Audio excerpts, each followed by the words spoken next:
La ciudad de Guadalajara fue fundada en dos ocasiones. En 1514 en su cuarto y definitivo asiento y en 1571, el 12 de diciembre. ¿Por qué?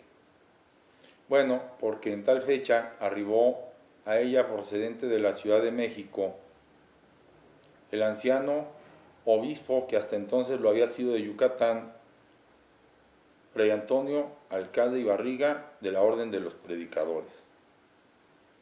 Personaje que terminará siendo el más grande benefactor que ha tenido esta capital en toda su historia. Y un personaje gracias al cual una ciudad que ocupaba un lugar menor entre las novohispanas, claro, por debajo de la capital del virreinato, pero pues con ella quien compite, pero también por debajo de Puebla, de Oaxaca, de Valladolid, de Michoacán, de Querétaro, incluso de las ciudades mineras como Zacatecas y Guanajuato.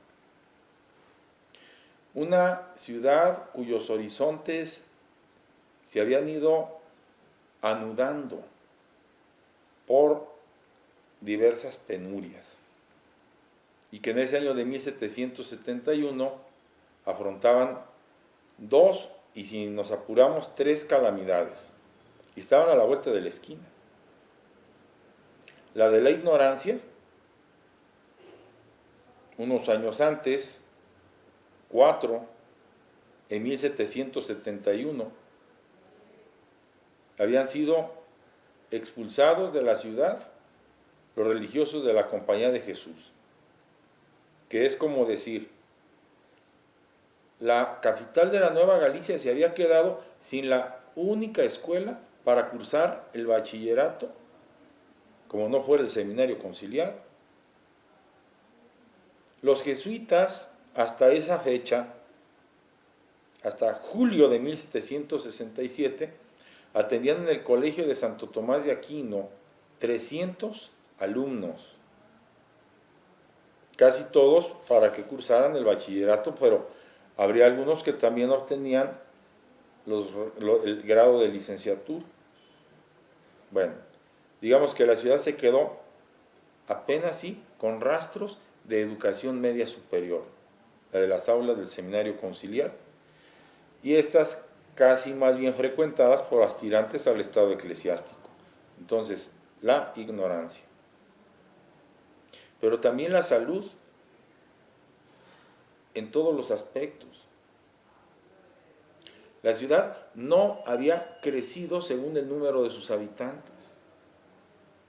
De manera que en el último cuarto del siglo XVIII había centenares de cabezas de familia que no le podían ofrecer a su cónyuge, a su prole, ni siquiera el espacio más pequeño para vivir.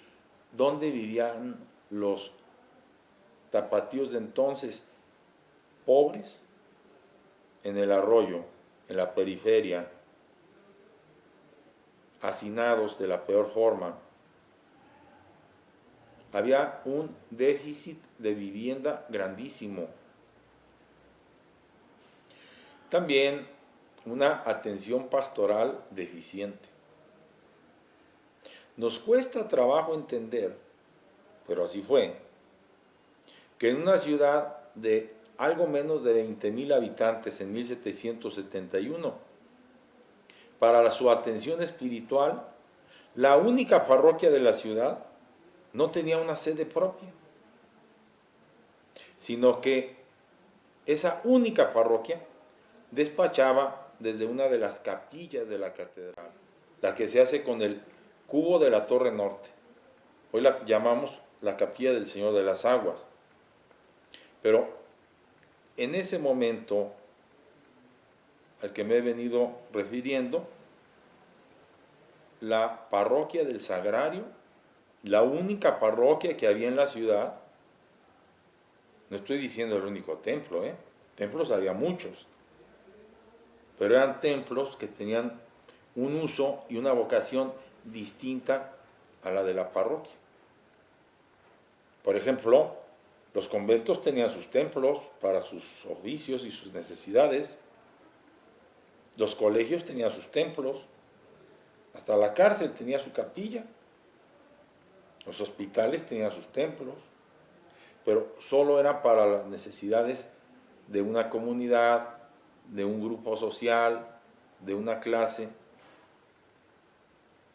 En cambio, para la atención espiritual de esos casi 20,000 habitantes, solo había una parroquia y esta no tenía sede parroquial. Las necesidades habían empujado, no mucho antes de este año que nos interesa, a que se construyera una ayuda de parroquia al suroeste, que luego terminará siempre siendo el templo de Nuestra Señora del Pilar. Pero era solo eso, una ayuda de parroquia. Bueno, pues un panorama de lo más variopinto, el de la Guadalajara de 1771, el 12 de diciembre, día en que arribó su 23º obispo, que según lo acabo de decir, venía de la Ciudad de México y antes había servido como obispo en Yucatán. Del 1 de agosto de 1763, cuando tomó posesión de su ministerio, hasta enero de 1771, fecha en la que arribó a la Ciudad de México para tomar parte en las sesiones del Cuarto Concilio Provincial Mexicano, que convocó el arzobispo Francisco Antonio Lorenzana, y al que asistieron los obispos de las diócesis sufragáneas de esa provincia eclesiástica, que entonces abarcaba de la diócesis de Manila en Filipinas a la diócesis de Santiago de Guatemala. Bueno, pues al Concilio Provincial Mexicano solo hubo 2 obispos que faltaron, el de Filipinas y el de Oaxaca. Todos los demás, incluyendo el de Yucatán, sí asistieron a él. Pero tampoco asistió el de Guadalajara, que estaba enfermo y que poco después murió. Don Diego Rodríguez de Rivas.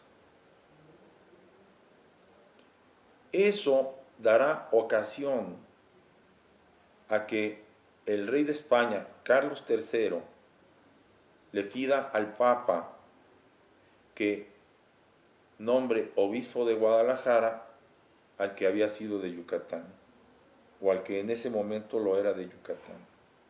Y esa notificación la recibe Fray Antonio estando todavía en la Ciudad de México en agosto del multicitado año, y entonces él toma la decisión sensata de ya no regresar a Yucatán, que era una travesía enorme por tierra y agua, sino desplazarse de la capital del virreinato a la de la Nueva Galicia en cuanto pueda, es decir, apenas se cierren las sesiones del concilio.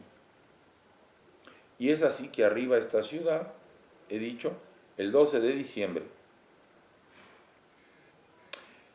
Esa fecha no va a ser casual, no lo había sido antes en la vida de Fray Antonio Alcántara. Él, que llega a la Nueva España, ya anciano,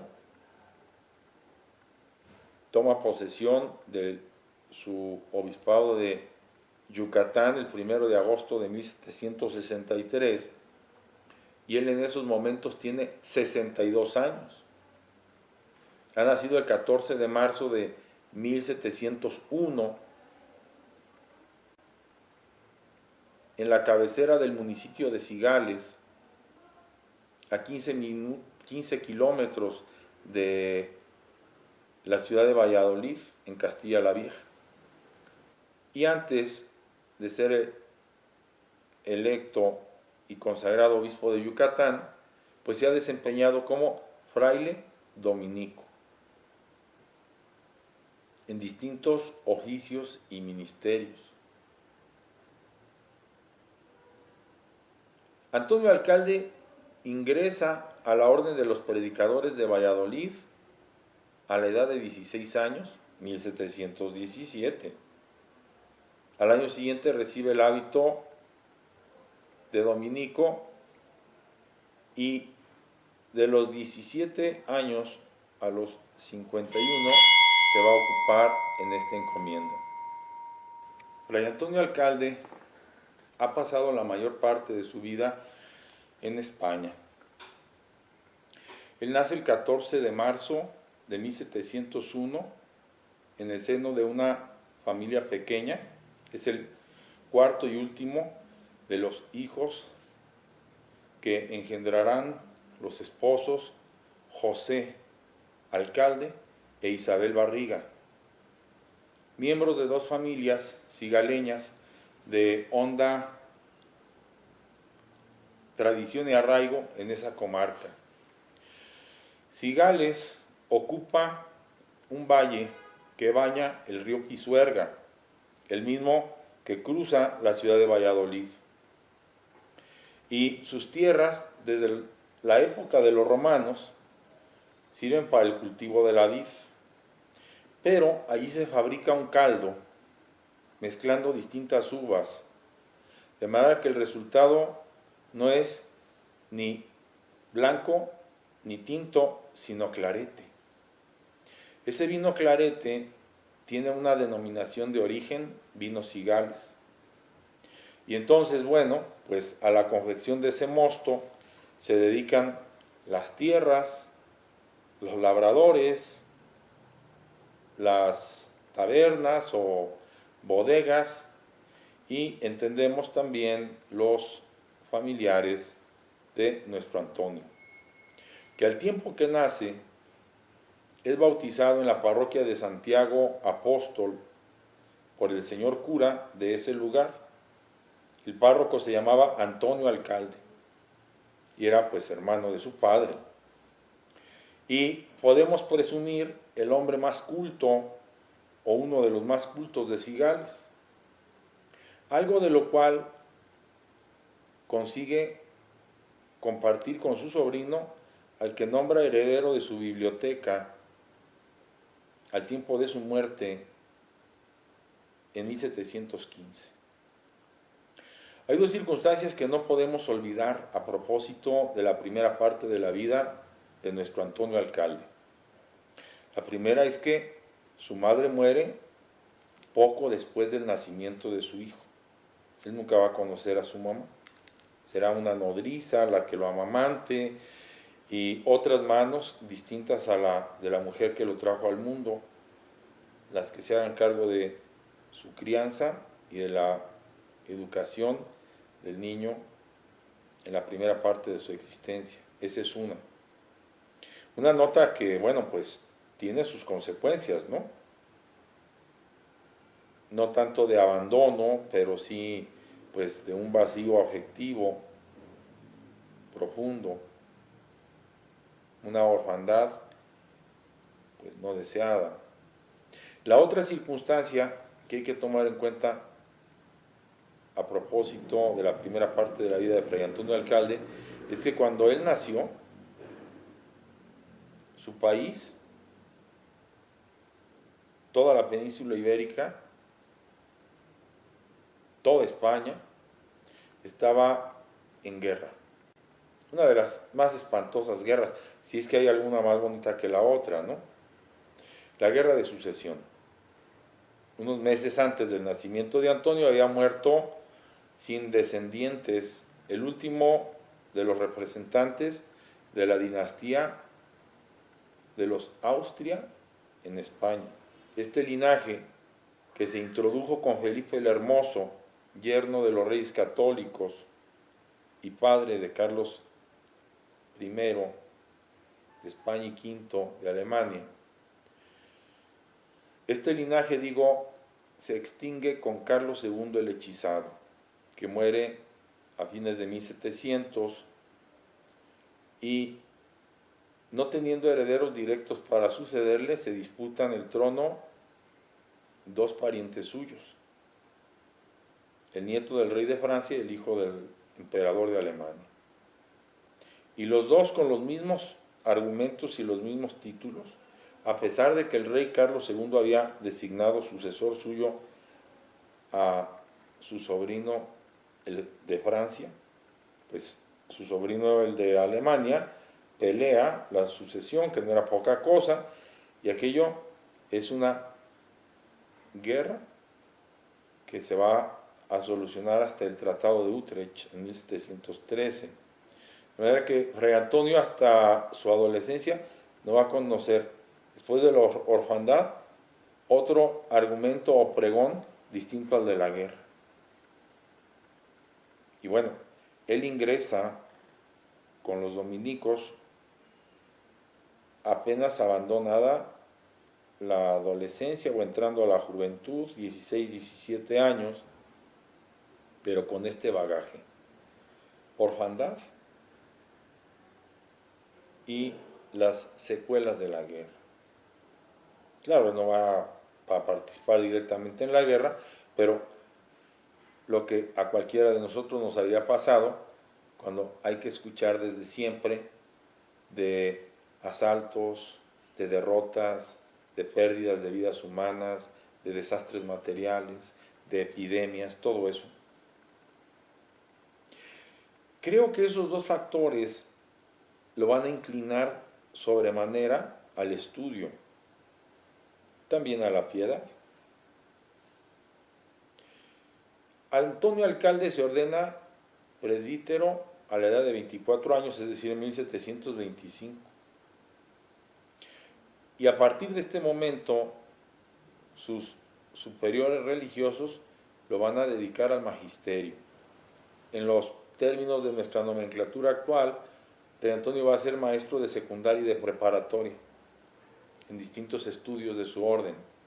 Y en ese momento, pues los estudios no se llaman así, se llama de artes, de gramática y artes, gramática latina y esto.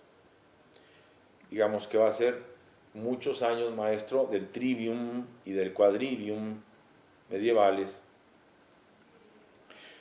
Lo mismo, su aplicación al magisterio le exigirá que obtenga el grado de maestro en Sagrada Teología.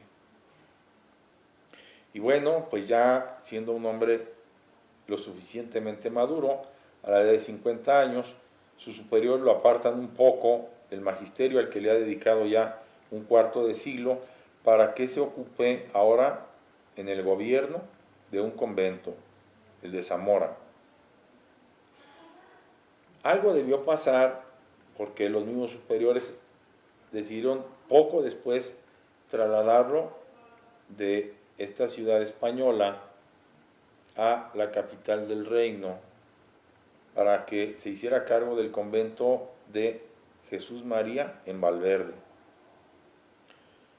Valverde es un santuario que dista 2 kilómetros de Fuencarral, y en ese tiempo Fuencarral, que hoy es uno de los suburbios que forman parte de Madrid, pues en ese momento era una villa a 5 kilómetros de la capital. Valverde queda cerca del Monte del Pardo,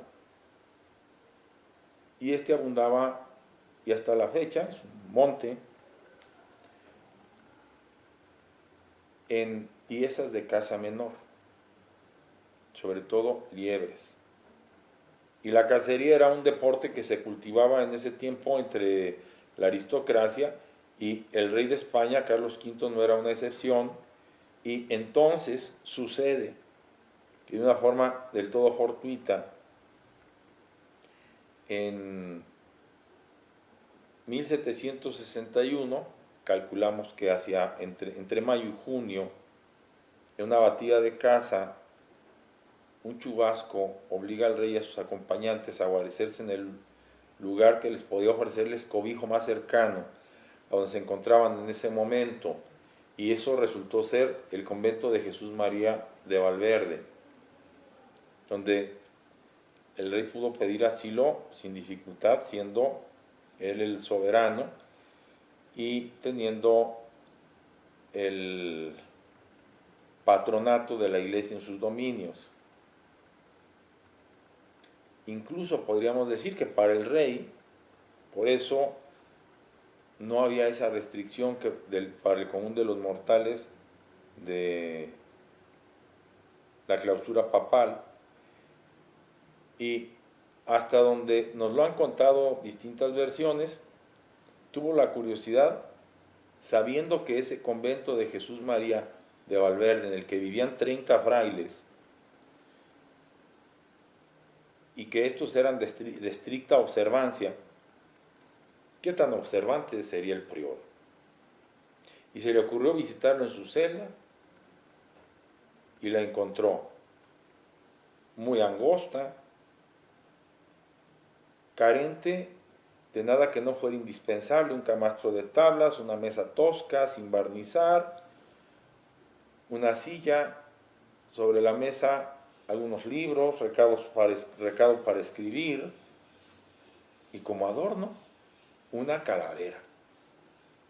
Eso y la expresión del fraile se le quedaron tan dentro a uno de los hombres más poderosos del mundo en ese momento, que encontrándose con su secretario poco después, para hacer la lista de los pendientes del reino, una de las actividades que debía atender era ofrecerle al Papa un posible candidato para reemplazar al obispo de Yucatán, que había muerto poco antes.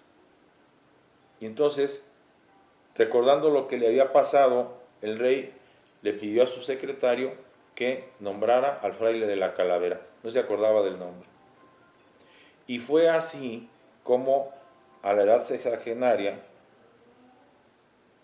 en una actividad que sin duda jamás se le hubiera ocurrido, sería suya, se invita a Fray Antonio Alcalde que sea obispo de Yucatán en el Nuevo Mundo. Y bueno, pues ahí, así es como se dan las cosas. Después de su aceptación, el Papa, que en ese momento es Clemente XIII, expide las bulas para que Fray Antonio sea consagrado en enero del 72.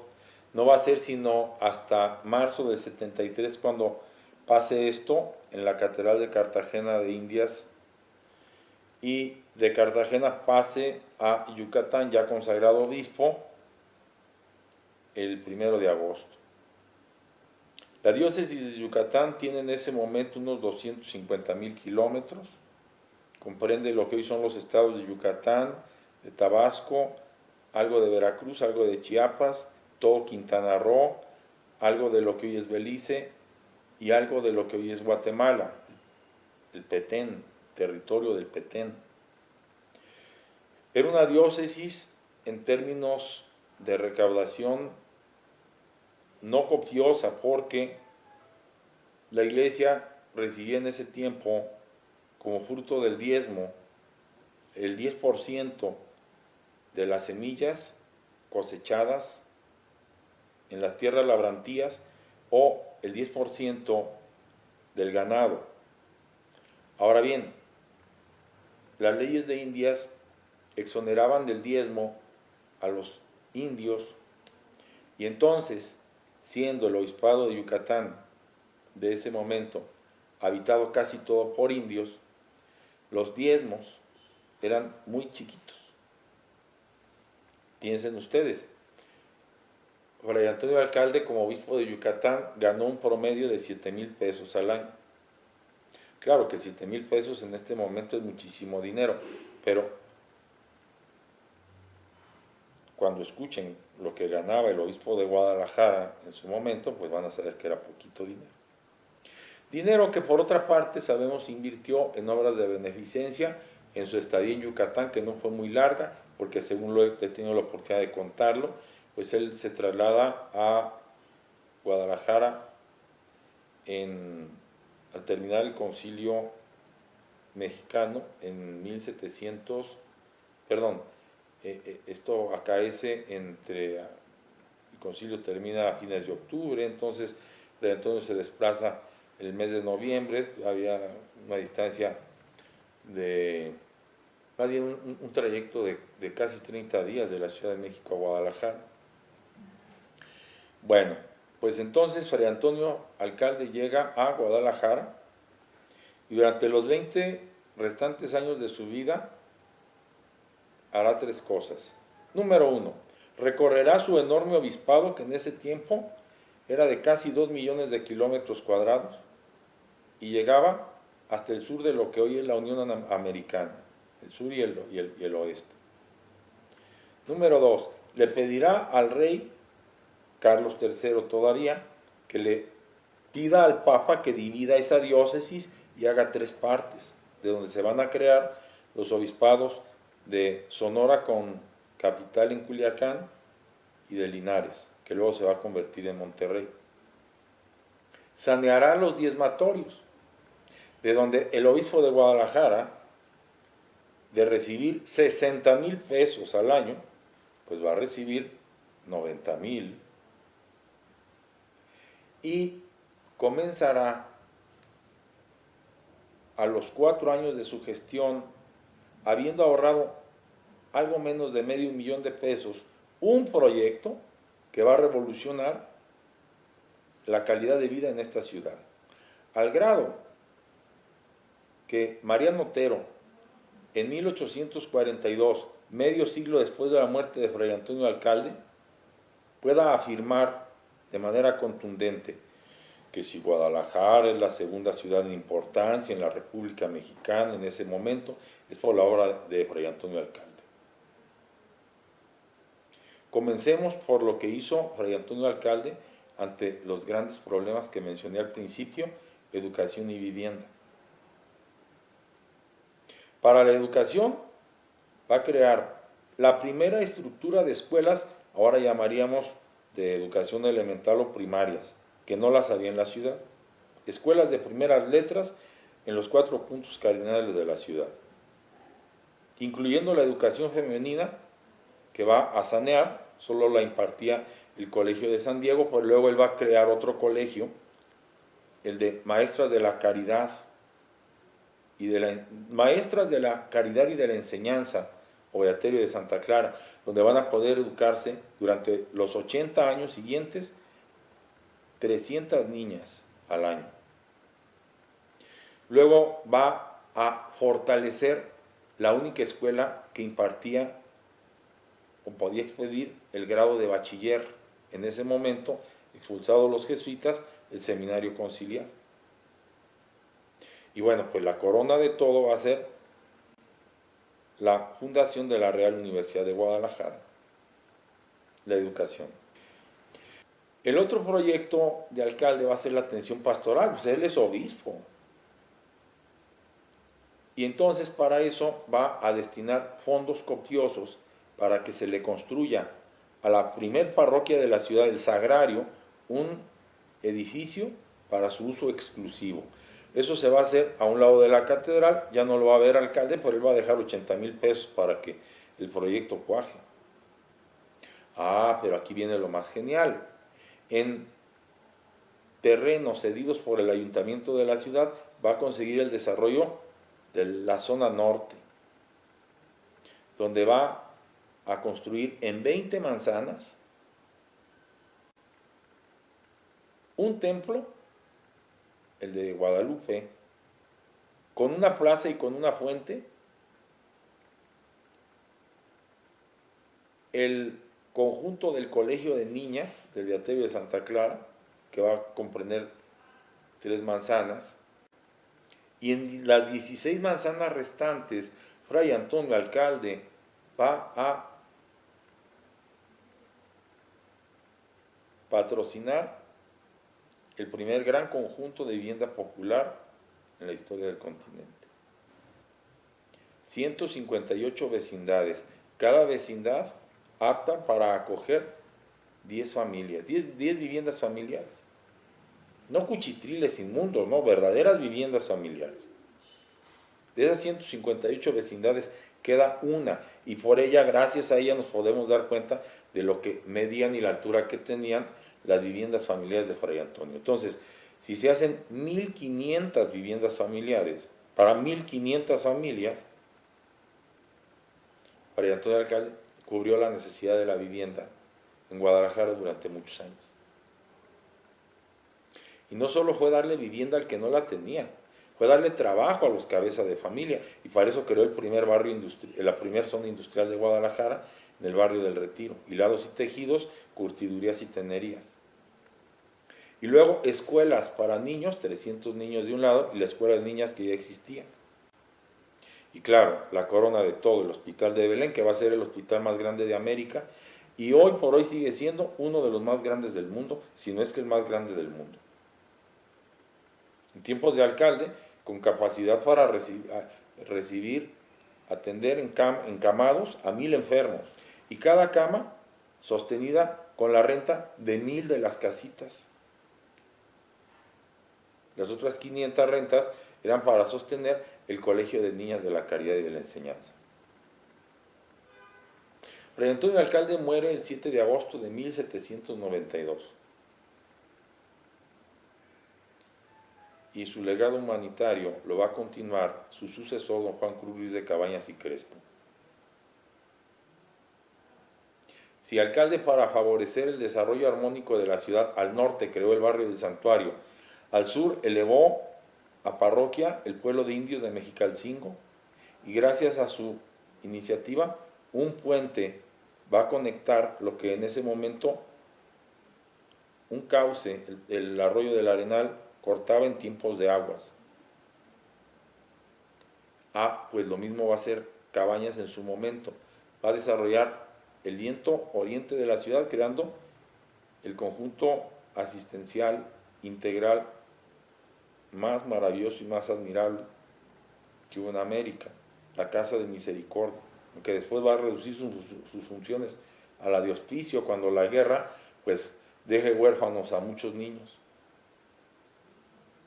Y corolario de todo es Cabañas va a elevar al rango de parroquia la Capilla de Jesús, a cuyo viento el poniente de la ciudad, el gobernador Antonio Escobedo, poco antes de que se cumplan los 100 años, los primeros 50 años de la muerte de Fray Antonio, va a hacer el proyecto del primer núcleo penitenciario con el concepto de readaptación social. Los cimientos que puso Fray Antonio Alcalde y que van a seguir después estos gestores del bien común, no se explica por qué Guadalajara pasó a ser la segunda ciudad en importancia de México. Muchas gracias.